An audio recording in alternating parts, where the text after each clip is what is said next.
in this video, I am showing you guys how we got this awesome DIY peel and stick subway tile backsplash in our kitchen.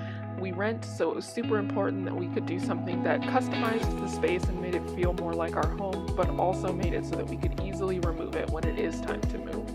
So we got our peel and stick tiles from a company called Tic Tac Tiles, and we actually ordered it on Amazon. It is linked below. It ships super fast because it's Prime, and it's a good price. We had to make sure we measured our space. You definitely want to do that to ensure that you have more than enough tiles. It's always better to have more than to have less, and we ended up getting 2 packs. Other than that, you're going to want a level, a ruler, and an X-Acto knife.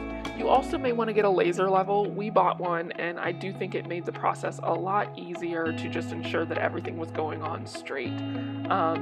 Overall, it's a very simple process to apply. You just peel off the backing and stick it to the wall. You do want to have your walls prepped by making sure that you've wiped it down with just like soap and water and allowed it to dry.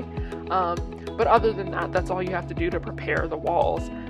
I do suggest really taking your time when you get to parts like this where you have to measure outlets.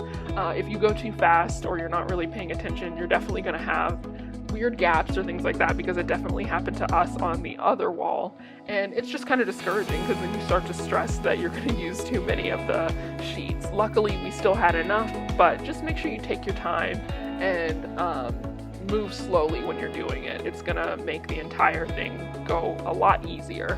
When you get to blank portions of the wall like this, it's super easy. You just, peel off the backing and keep sticking it up. You just want to make sure that everything is straight, which is what we did. We made sure we measured and kind of drew that straight line before we even began sticking all of them.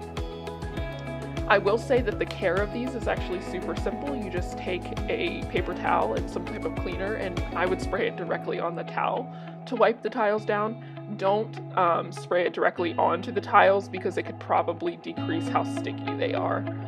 I do notice some lifting along the edges of the tiles sometimes, but you can just kind of run your hand over it and smooth it back down. It is overall really good. I think to have them be less sticky than more sticky, as long as they're not coming off the walls, because if they're super sticky, then it's more likely that it's going to damage your walls when it's time for you to move out. And if you're a renter, that's definitely no fun.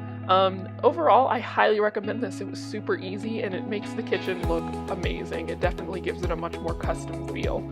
So if you guys have any questions about how to do it, you can definitely leave them in the comments below, or you can head over to my social media and ask me there. I'd be happy to answer any questions you have. The social media is linked down below and at the end of this video. Make sure that if you enjoyed it, you give this video a thumbs up. I really appreciate it. It lets me know you like it, and then I can keep doing similar things to this. And also make sure you subscribe, that way you don't miss any other videos in the future. Thank you guys so much for watching, and the next time I am in the mood for this or anything else, I'll see you then. Bye!